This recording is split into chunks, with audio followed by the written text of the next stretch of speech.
Games in 2024.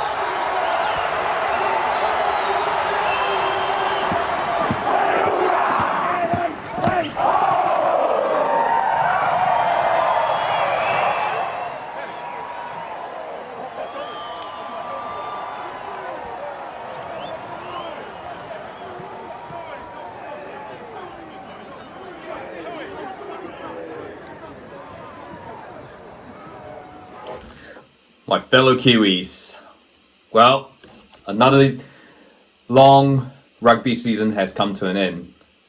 And look, I know the All Blacks are playing, but that's in the Northern Hemisphere. Rugby in New Zealand, always ends on Labor Day weekend. I guess it is. With that in mind, I guess it's time to sort of put away the boots, the mouth guards, unless well you can't need that for cricket, or touch sometimes. And but I guess while we do that, it's probably time to sort of reflect on the game as the year that was 2024. I'm not going to go into too much depth because that's what rugby almanacs are for. If they still make those or people still read those. So, but this is just going to be sort of a state of the game, state of the rugby union report, sort of really high level and pretty brief.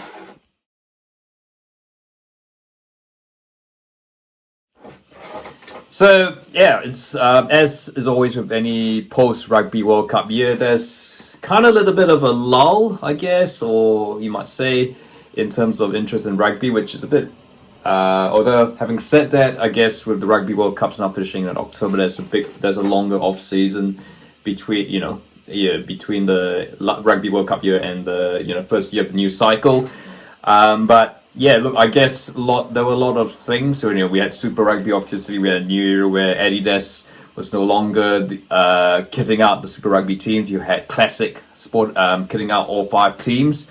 And I guess, look, I know that this is sort of what we're talking about last year, but I think they did a pretty good job, and certainly with the heritage jerseys. I mean, the Highlanders ended up making their heritage jersey their full-time jersey towards the end, and it seemed to help as the results bounced back. But look, ultimately, I guess, and look, that's, I guess Super Rugby, as it has been since South Africa and the South Africans left the competition since the Jaguares were kicked out.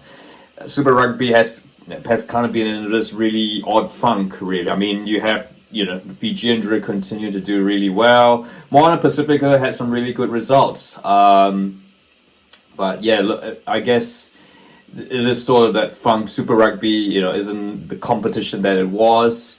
I mean, there are question marks about the Australian teams, although it has to be said the Australian teams did a bit better. So, the games are a bit more competitive. Super Rugby did cite that viewership figures are up, even though for the final itself it was down, which is a bit bizarre, even though it was an all New Zealand final between the Blues and the Chiefs. So the signs are positive for Super Rugby. It's perhaps tracking, the right stakeholders like Sky and New Zealand Rugby are saying the right things, that viewership is up. Even if the crowds are still not what they were, like certainly I mean they'll never be what they were before the millennium, because, and let's be honest, I think there are other things. Rugby is not the only show in town per se. So, and it is certainly, New Zealand is going through a bit of an economic recession at the moment, so times are tough and people don't have as much expendable income as they did. But it is good to see that the viewership is still going up there, but I think a lot more needs to be done. As we head into 2025, 26, and hopefully, with Australia hosting the Rugby World Cup in 2027, look, and with Joe Schmidt, look, I know results still on paper for the Wallabies haven't felt like they've improved, but I think certainly, with Australia hosting the Rugby World Cup, both of the men's and women's back-to-back years, they're going to, Rugby Australia certainly wants to put on a good show, and I think if if the Australian rugby teams are competitive, that will certainly help the New Zealand competition, because let's be honest, I think there's a feeling that we do miss that South African competition a bit. So, but look, certainly, look, the New Zealand, that's all I want to say. New Zealand continue to dominate Super Rugby as we expect. The Blues deserve champions. The Crusaders had an awful season, but I think they will come back. I don't know if they'll usurp the Blues. They do have but they had sort of like their Enos Horribilis transition year where you lost Richie Moanga. They've had to bring in you've got someone like Shea Fihaki who's really had to step in, and consequently has been in the All Blacks 15. But certainly, the shocking start that they had really hurt them, and they just never recovered. But I think the Crusaders will be, as always, they'll be back. You've got and the Chiefs. Well, I guess you've got Chiefs, Hurricanes. In that same boat. They'll continue to be as competitive as ever. But look, the Blues for now look to be the standard bearers for Super Rugby.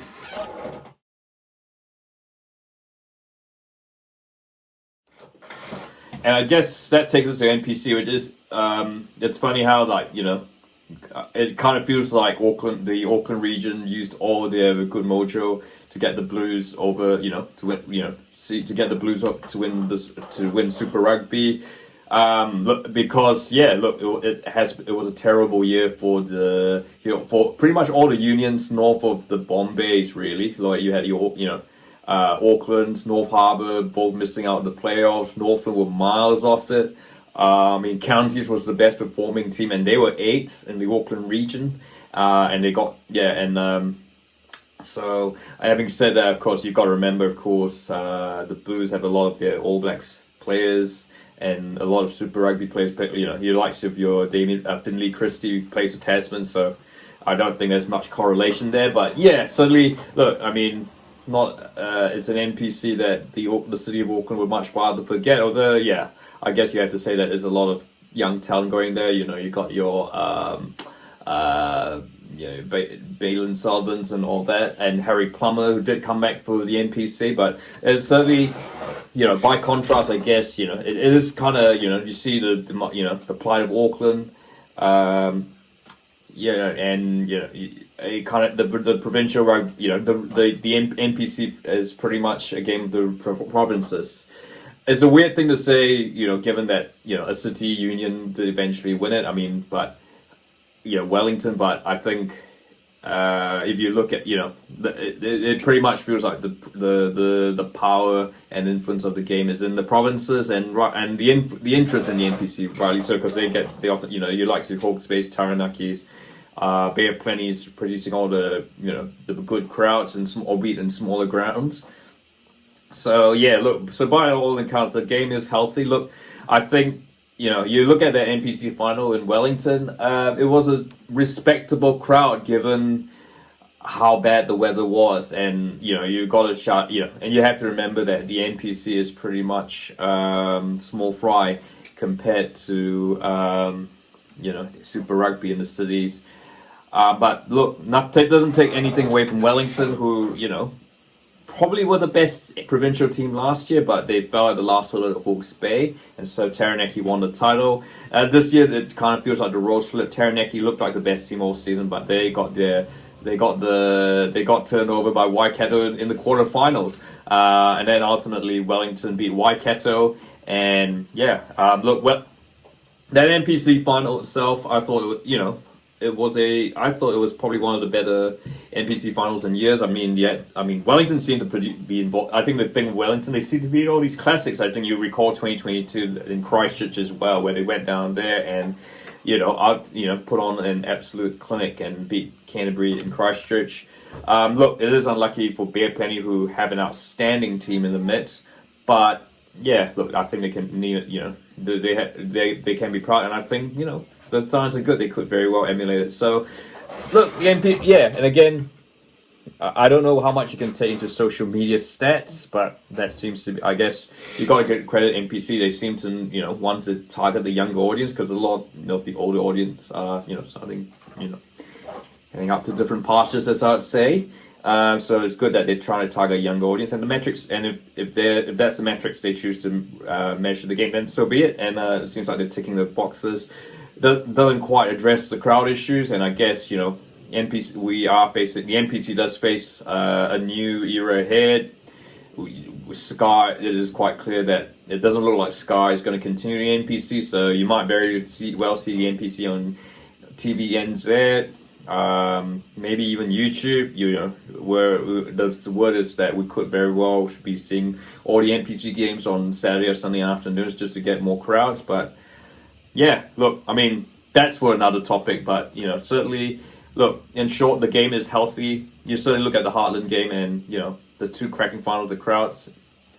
The game is better than ever. So I think to quote someone famous, rumors of New Zealand rugby's demise are somewhat premature. And all in all, rugby remains firmly a national sport. Yes, I know there was the attention of the Olympics, you know, certainly on other sports, and you know, you've got the A-League now, but then again, the A-League plays in the off season. So rugby remains the number one sport. It might not have the dominance it did 20 years ago, but it's no doubt that rugby remains national sport in New Zealand and the sport that everyone really cares about. But what are your thoughts on this New Zealand rugby season? Was it a classic? What were your favorite moments? I'd like to hear your thoughts in the comments. And of course, if you like this video, if you like, don't forget to subscribe. Despite the breeze, they keep coming away. Out wide, it's so cool. There's the first goal. What a finish. And doesn't he love it? Latrell Smiler Akiong going ballistic in the corner. Got him in a good nudge. Oh, that is wow.